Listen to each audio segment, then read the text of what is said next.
Sa nakaraan nating kwento matapos magbigyan ng pagkakataon si Heinrich na mapuntahan ang pinakailalim ng templo, doon niya natagpuan na pinaka-iniingatang yaman ng Rose-Elia Grand Temple ay ang pinakahuling piraso ng Immortal King's Fragment. Hindi na ito pinagtakha ng ating bida gayong isa sa pinakamakapangyarihan ang simbahan sa buong kontinente, kaya't napaka-imposibleng hindi matagpuan ng mga ito ang isa man sa bahagi ng Immortal King's Fragment. Nagpupumilit man sa kalooban ni Heinrich na agad kunin ang huling piraso ng fragment, ngunit na nagpa din ang pag-iisip matapos mapagtantong 4 na order ng mga knight ang handang protektahan ito. Batid din ng ating bida na imposible din sa ngayon para kay Hans na makuha ito sa kailaliman ng sanctuary, kaya walang magawa si Heinrich kundi umisip ng magandang paraan at maghintay ng tamang oras. Dahil sa kaabalahan sa pag-iisip muntik ng makalimutan ni Heinrich na kasama niya ang isa sa mga leader ng order, na muling nagpaalala na hindi maaaring ibahagi kanino man ang impormasyong nakita ni Heinrich. Animoy makatotohanan namang sagot ni Heinrich na huwag mag-alala ang lalaki, dahil walang ibang nakakaalam nit kundi siya habang sa kalooban ay nakangiti matapos maipasa ang impormasyon sa iba pang mga avatar. Sa kabilang banda rinig naman ang mahinang pagtawa ni Hans nang makita ang piraso ng huling fragment, na aniya isang swerteng pagkakataon na para bang pumapanig sa kanya ang lahat. Gayunpaman habang nakahiga sa surgery bed si Harley hindi lingid kay Hans, ang pagdadaanan nilang paghihirap magawa lang ang ninanais niyang kalabasan ng kapwa avatar. Matapos ang makabuluhang research at masusing pag-apply ng kaalaman, hindi pa din malaman ni Hans kung ano ang kulang at problema upang tuluyang magtagumpay sa eksperimentong ginagawa, sa ngayon ay paubo-ubong si Harley. Mahina at halatang hirap na pahayag pa ni Harley na nakakaramdam siya ng kakaiba sa loob ng katawan, habang patuloy pa din sa pag-ubo. Sa pagkakataong iyon nasisigurado na ni Hans na kumalat na sa katawan ni Harley ang Dragon Blood, ngunit ipinagtataka niya na wala pa ring nagbabago kaya't napagdesisyunang itaas ang intensity. Napaliad si Harley kasabay ng malakas na sigaw kasunod ang nakakabinging katahimikan mula sa avatar, may pag-aalalang tinawag naman ni Hans ang pangalan ni Harley ngunit hindi na nito nagawang sumagot. Sa mga oras na yun walang kasiguraduhan kung nagawa ba nitong lampasan ang limit of recovery, kaya't ang tanging tumatakbo sa isip ng ating bida ay maaaring mawala sa kanyang pareho ang avatar at ang pinaghirapang research. Dahil dito walang pagpipilian si Hans kundi i-inject ang lahat ng natitirang Dragon Blood sa katawan ni Harley. Kasabay ng malakas na sigaw ang halos pagputok ng ugat sa mata ni Harley, dahil sa nag-umapa na Dragon Blood na walang kasiguraduhan kung magagawa ba niyang kayanin. Malakas na pulang liwanag ang bomb alert sa buong lugar indikasyon ng kasunod na malakas na pagsabog, matapos ito mabilis na tinanggap ni Hans na nabigo siya sa kanyang eksperimento. Dismayadong tumalikod na lang si Hans saka humingi ng tawad sa walang buhay na si Harley, ngunit laking gulay niya nang biglang magpakita ang personal status na nagbigay impormasyon ng pagtaas ng unique skills ng bawat avatar. Takang tanong na lang ni Hans sa sarili kung anong klase ng growth ang nakuha, kaya't di agad napansin ang panginginig ni Harley sa higa na nasa likuran niya. Dahil sa lakas ng pagpupumiglas ni Harley nawasak ang cade ng pumipigil sa kanya, kasabay ang pagtanggap ng special skills na body mutation at nagawa na rin niyang lampasan ang limitasyon ng kanyang recovery ability. Sa pamamagitan ng Dragon Blood nagawa nitong pagsanibin ang super recovery at regeneration, maging ang pag-evolve ng adaptation bilang mutation skills. Dahil sa matagumpay na eksperimento ni Han sa wakas ay natupad na ang layunin niyang magkaroon ng koneksyon sa ang bawat avatar kaya't ang pag-evolve ng isa ay makaramdam din ng pagbabago ang lahat. Bumangon mula sa pagkakahiga si Harley at napangiti na lang siya nang maramdaman ang nag-umapa na lakas sa buong katawan, gayon din ang malaking pagbabago sa kanyang katawan na naging bato-bato, kaya't pari-wari niya'y isa na siyang bagong nilalang. Ramdam din ni Hans ang saya sa tagumpay at ayon sa kanya hindi lang ito ang dapat nilang ipagbunyi, kundi maging ang pagtaas ng bawat avatar nang walang ginagamit mula sa Karma Shop ay higit na nakakabilib. Habang sinusulat ni Hans ang lahat niyang bagong impormasyon at plano, agad naman itong hinawakan ni Harley upang pigilan at isantabi muna ang plano nitong lumikang muli ng isang avatar. Ayon kay Harley sa ngayon ay kinakailangan niyang subukan ang lahat niyang bagong abilidad, habang puno ng pananabik na muling lumabas at makita ang mundo. Habang nakatayo sa kakahuyan at dinadama ni Harley ang sariwang hangin, ramdam din niya na mas tumalas ang kanyang pakiramdam dulot ng mutation. Wala ring takas dito ang bawat paghinga ng malaking usong na babalak na sumugod kay Harley, at nang malakas itong sumugod kasabay ng pag-atungal mabilis niyang pinahit ang katawan upang harapin ito. Naalala pa ni Harley na ito ang parehong nilalang na una niyang na-encounter nang makarating sa lugar, ngunit sa pagkakataong ito siguradong maiiba na ang sitwasyon dahil malaki na ang iniba ng kanyang lakas. Malakas na napadaing na lang ang beasts nang mahigpit itong saluhin ni Harley sa leeg. Saka walang pag-aaksaya ng panahon na tinanggalan ng ulo ang malaking hayop.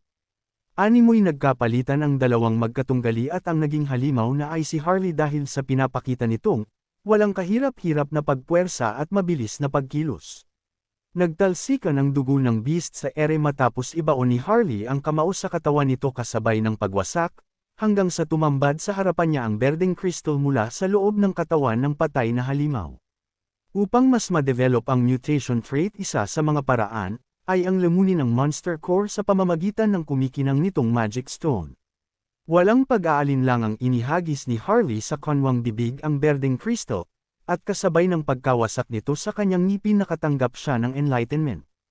Mas lalong lumaki at tumibay ang katawan ni Harley matapos lamunin ang monster core, habang pinagmamasdan ng katawan alam ni Harley na malaking kalamangan para sa kanya ang malaking katawan sa alinmang laban. Hindi pa dito natatapos ang pagtanggap niya ng blessing dahil ilang sandali lang natanggap niya ang skill na Devour, isa itong kakayahan na madaling tunawin ng anumang pisikal na lalamunan niya. Matapos lamunin ang crystal oras na para sa pisikal na katawan ng beast, na agarang nilapitan ni Harley dahil aniyay ang paggamit ng body mutation ay isang bagay na nagbibigay sa kanya ng matinding gutom. Dahil sa bagong skill na Devour Totem na kinuha ni Harley ang puso ng beast, saka may pananabik na sinunggaban ito ng pagkagat.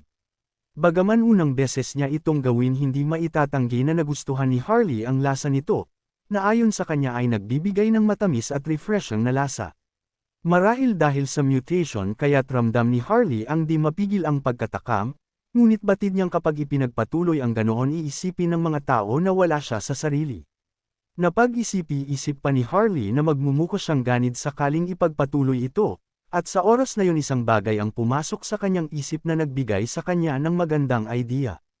Naalala ni Harley ang ilang mga kwentong narinig niya tungkol sa barbarian tribe na nabuo sa silangang bahagi ng continent, kaya't ng oras ding yun isang layunin ang kanyang nabuo na dapat niyang gawin. Matapos ito mataas na ang sikat ng araw sa lugar ng Terek na sakop ng Turk Kingdom. At habang abala ang lahat napatingin na lang ang mga tao sa isang lalaki na kaka-rating lang sa lugar. Takang tanong ng mga ito kung ano ang sadya ng isang barbaro sa kanluran, dahil hindi ito isang pangkaraniwang bagay para sa kanila. Gayunpaman, puno ng kumpiyansang lumapit si Harley sa isang lalaki kasabay ng pagbati, nakangiti pa siya na halatang ipinagmamalaki ang kanyang astig na postura. Sa ganoong kasuotan kalong nakita ang laki at tikas ng kanyang pangangatawan, at nagmukhang tunay na barbaro na naaayon naman sa kanyang plano. Sa ganitong paraan magagawa ni Harley ang kanyang layunin na maging bayani, at maimpluwensyahan ang buong kontinente upang mag-iwan ng impresyon na hindi malilimutan ninuman. Nakangiting tanong ng payat na lalaki kung ano ang sadya ni Harley sa kanilang lugar. Sagot naman ng avatar na halata naman na ang sadya niya ay lipulin ang mga halimaw sa Steel Fortress na matatagpuan sa hilagang bahagi ng bundok. Napakamot pa sa ulo ang lalaki ngunit mabilis ding samang-ayon, sabay sabing sasamahan niya ang bagong mersenaryong si Harley sa Leagan. Sa kabilang banda dahil sa walang tigil na pagsasanay ni Heinrich, nagawa na niyang mamaster ang lahat ng weapon techniques ng 5 order. Kasabay niyo nakatanggap din si Heinrich ng enlightenment at bagong skills na comprehensive weapon mastery. Alam niyang doon na natatapos ang pagsasanay dahil mas mahusay na siya sa paggamit ng iba't ibang armas, at dahil sa karanasang ito hindi lang siya ang magbibinipisyo kundi ang iba pang avatar. Sandali namang natigilan si Heinrich sa paglalakad nang mapansin ang kumikinang na kagandahan ng Saintess, pinagtatakhan pa niya ang suot nitong ceremonial robe gayong nasa labas ito ng hardin. Nang lumapit si Heinrich agad silang nagbatian sa isa't isa, kasunod naman ang pagtatanong ng avatar kung ano ang pinagkakaabalahan ng Saintess. Paliwanag naman ng Saintess na tuwing umuulan nagsisilabasan ang mga earthworms, kaya't binigyan niya ito ng kaunting holy power upang patatagin ang mga ito. Bahagyang pinagpawisan si Heinrich nang marinig ito magpag-aalalang tanong pa niya sa sarili, kung hindi ba magiging mapanganib ang mga ito sa hinaharap gaya ng napapanood niya sa pelikula. Upang hindi mahalata ang pag-aalala niya, agad niyang tanong sa Saintess kung ano ang kaganapan, matapos makita ang suot nitong ceremonial robe na isinusuot lang tuwing may okasyon. Napalunok na lang ng laway si Heinrich nang sabihin nitong darating ang isang importanteng bisita, na may kakayahang mahanap ang bakas ng Immortal King. Pilit namang itinago ni Heinrich ang tensyon sa kanakangiting sinabi na marahil napakahusay ng paparating nilang bisita, ngunit sa isip ay interesado siyang malaman kung sino ang taong may kakayahan na mahanap si Hans, sa kabila ng patong-patong na sanggalang. Sinubukan pang ilarawan ng Saintess ang sinasabing bisita, ngunit mungkahi niya na kung interesado si Heinrich ay maging isa ito sa Garden Night sa gaganaping event. Malawak na napangiti naman ang Avatar dahil walang kahirap-hirap ay magkakaroon siya ng pagkakataong makilala at makita ng harapan ng sinasabing bisita, kaya't walang pag-aalinlangan siyang sumang-ayon sa mungkahi ng Saintess. Habang nasa loob ng malawak na templo at nakapila sa linya ng Guardian Knight si Heinrich, ipinagbigay alam ng High Priest na dumating na ang iniintay nilang si Lord Granwood. Walang kibo ngunit hindi maalis sa isip ni Heinrich na kailangan niyang makita ng harapan, upang masiguradong may kakayahan nga itong mahanap si Hans dahil kung ganun ay lubhang napakalakas nito. Bumukas ang nagliliwanag na pintuan kasabay ang pagpasok ng tatlong nilalang, habang nasa unahan nila ang isang lalaking may matutulis na tainga na kaagad bumati sa Saintess. Napanganga na lang sa gulat si Heinrich nang makita na ang dumating na bisita. Hindi lang ito basta ordinaryong elf kundi isang high elf mula sa Elven Kingdom, na nagpakilala bilang si Rapon Granwood. Isang maaliwalas na umaga sa isang tindahan ay may taong nagsalita sa loob at sinabing ang bagay na iyon ay gawa sa bronze. Inis na nakapangalumbaba ang shop owner habang sinabihan ang kausap na nakakatuwa ang pagtingin ng mga paninda pero nasa 2 oras na itong nagtitingin-tingin. Dagdag pa nito na kung may balak bang bilhin ang lalaki. Nakangiting humingi ng tawad ang lalaki sa tindero habang may hawak na isang bagay. Paliwanag ng lalaki na wala pa siyang masyadong karanasan sa pagtingin-tingin ng mga paninda kaya natagalan siya. Ang lalaking nagsalita ay si Hubert, ang ika-6 na avatar ni Han. Nagkaroon ni Han ng ika-6 na avatar dahil sa pag-power up noon ni Harley. Ang kasanayan ni Hubert ay ang appraisal, abilidad na makita ang mga impormasyon ng mga bagay-bagay. Ginamit ni Hubert ang kanyang skill sa isang bagay na hawak niya at nakita niya ang ampulang mata na nasa gitna ng bagay ay isang ruby at may bigat ng 12 grams. Ang nasa paligid nito ay bronze na may bigat na 480 grams. Ang kayang kahusayan ay nasa mababa pang antas kaya ilang impormasyon pa lang ang kanyang nakikita. Pero kapag patuloy niyang napaghusay ay mapapalawak ni Hubert ang kanyang nasasakupan sa buong kontinente. Pero bago ang lahat kailangan muna ni Hubert mapigilan ang pag-iral ng ibang katunggali. Sumilip sa labas si Hubert habang nag-iisip na bago niya magawa ang kanyang mga plano ay kailangan munang mapataas ni Harley ang impluwensya nito bilang isang bayani. Sa isang bansa sa lugar kung saan makikita ang mga nyebe ay masayang nakangiti si Harley sa lugar na iyon. Kinausap ni Harley ang isang nilalang habang may hawak na palakol. Tanong niya sa isang itim na oso na kung ito ang nagsasanhi ng mga kaguluhan sa napakalamig na kabundukan. Nang makita ng oso si Harley ay agad itong umanhil ng malakas at nagsagawa ng pag-atake. Nakatawang hinarap ni Harley ang oso gamit ang kanyang palakol. Magsabayan ng atake ang dalawa pero nakatama ng isang atake si Harley na nagsanhi ng laslas sa leeg ng oso. Natuwa si Harley dahil nakahanap siya ng isang opening kaya hindi na niya iyon pinalampas. Kaya tumalon siya ng mataas para magsigawa ng isang malakas na pag-atake sa oso. Nang atakihin niya ang oso ay walang naging pinsahala ang ulo ng oso sa tigas ng ulo nito. At bagkus naputol pa ang palakol ni Harley. Napangirit na lang si Harley matapos mapansin ang palapit na atake ng oso. Hindi na niya iyon nagawang iwasan kaya tumilapon siya ng malayo patungo sa puno. Napangirit na nakahawak sa ulo si Harley matapos bumangon sa tinamong atake. Napagtanto niya na walang silbi sa oso ang ganong kainang palakol. Di pa nakakatayo si Harley ay agad lumitaw sa kanyang harapan ang galit na oso para atakihin siyang muli.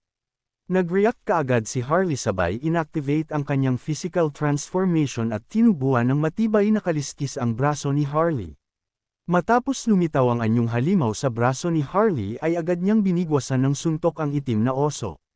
Sa lakas ng atake ni Harley ay tinamaan ito sa panga at tuluyang tumilapon sa mga puno. Matapos noon ay naisip ni Harley na mas malakas pa ang kanyang mga kamay kaysa gumamit ng sandata. Habang nakakamkam ang mga kamay ay pumasok sa kanyang isipan na hindi siya kikilalanin ng mga tao bilang bayani kapag nakita ng mga ito ang kanyang kapangyarihan at anyong halimaw. Natanong niya sa kanyang isip na kung kaya ba niyang gamitin ang lakas ng halimaw kahit na hindi nagbabago ng anyo.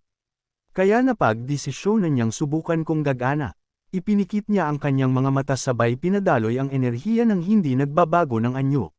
Dahil sa kanyang pagsubok na gawin iyon ay matagumpay niyang nakamit ang kanyang binabalak at lumabas sa kanyang kalooban ng isang pulang aura. May lumabas na notification na nakuha niya ang skill na Bio Aura. Habang masaya sa kanyang nakamit ay biglang naagaw ang kanyang atensyon nang may mapansin siya sa kanyang likuran. Paglingon niya ay napansin niya ang dambuhalang halimaw. Agad itong umatake para tap-on si Harley. Agad siyang humanda sa paparating na atake mula sa higanteng ogre. Natuwa siya kasabay ng paglabas ng kanyang Bio Aura sa kanyang katawan. Sa pagkakataong ito ay masusubukan na niya ang bago niyang kapangyarihan. Maya-maya ay natapakan na ng ogre si Harley, tumawa pa ito sa pag-aakalang tapos agad ang kanyang inapakan. Laking gulat ng ogre matapos mapansin buhay pa si Harley na nakangitihan ang nalabas ang malalaking ugat sa katawan nito. Nakangiting sabi ni Harley sa halimaw na kung nakakatawa sa halimaw ang ginawa nito. At kung ganon ay ipapakita niya sa halimaw kung ano ang nakakatawa. Mabilis na tumalon pataas si Harley patungo sa higanteng ogre. Lumikha siya ng gintong palakol mula sa kanyang aura para ipang-atake sa ogre. Kinabahan ng matindi ang ogre sa kanyang sasapitan, pero hindi na ito nakareact pa matapos atakihin siya ni Harley ng napakabilis.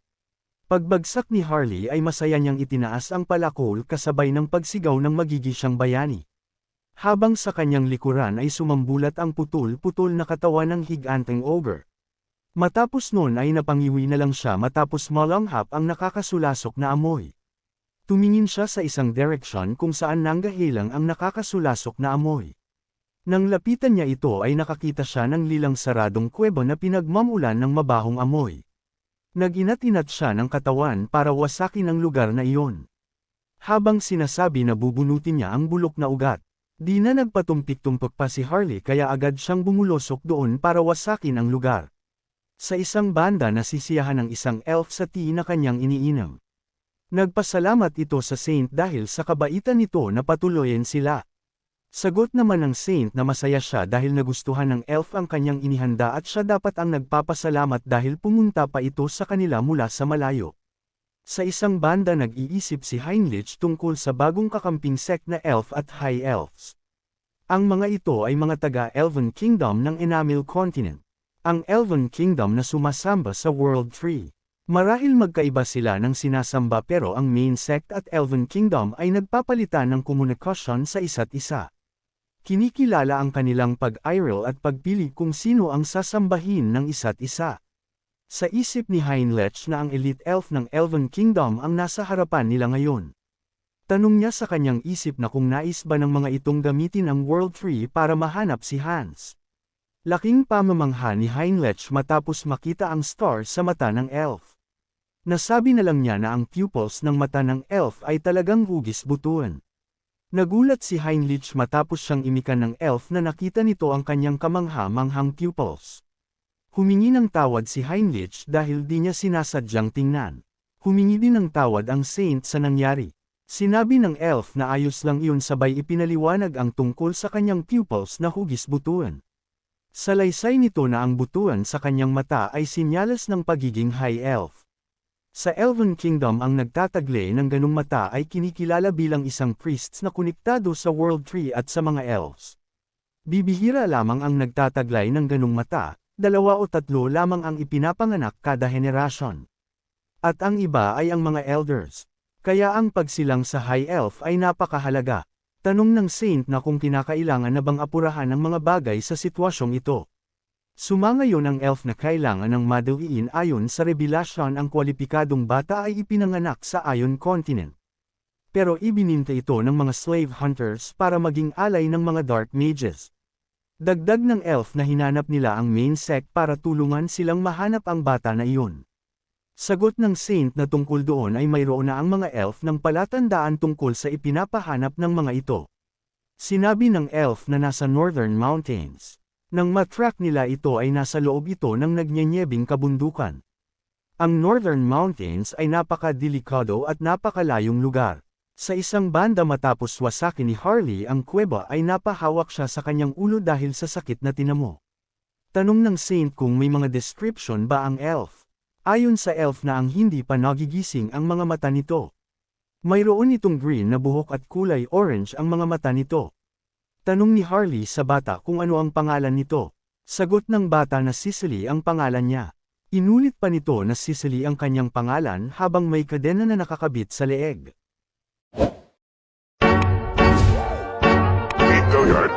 I got so